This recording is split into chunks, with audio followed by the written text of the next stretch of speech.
My name is Janelle Scoro. I'm a registered nurse. I've worked in community nursing for over a decade in the Chilliwack, Hope, and Agassiz areas. So many women have concerns about things that they should and shouldn't be eating or doing during pregnancy.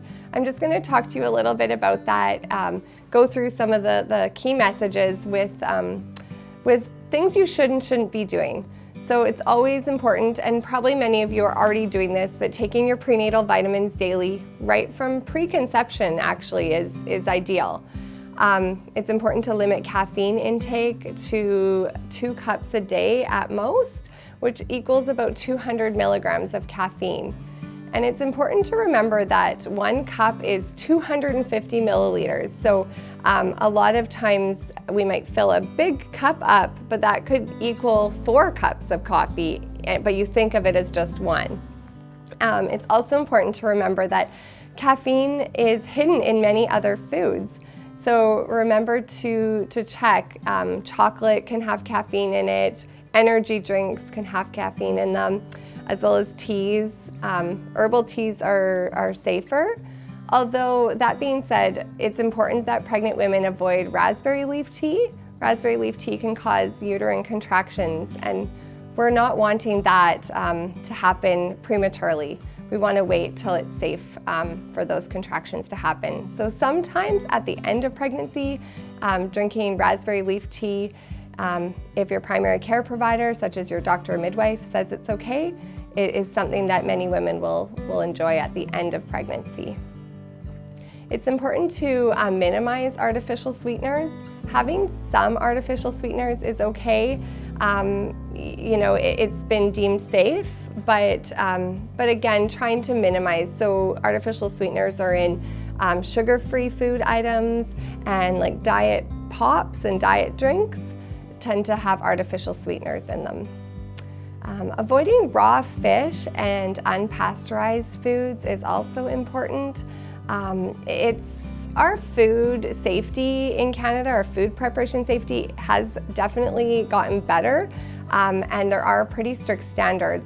So if you are eating at a reputable restaurant, having the occasional food item from these categories, the risk of it is still quite low, but if possible, trying to avoid those. In general, foods that you should be eating, lots and lots of fresh fruits and vegetables is a key component of a healthy pregnancy. Also remember to include calcium-rich foods, so things like dairy products, so yogurts, cheeses, tofu has calcium in it, almonds, broccoli, some of those foods are high in calcium. It's also important to include a low mercury fish in your diet, and ideally weekly if you can include a low mercury fish such as salmon in your diet weekly. The fats from the salmon are good for your baby's developing brain.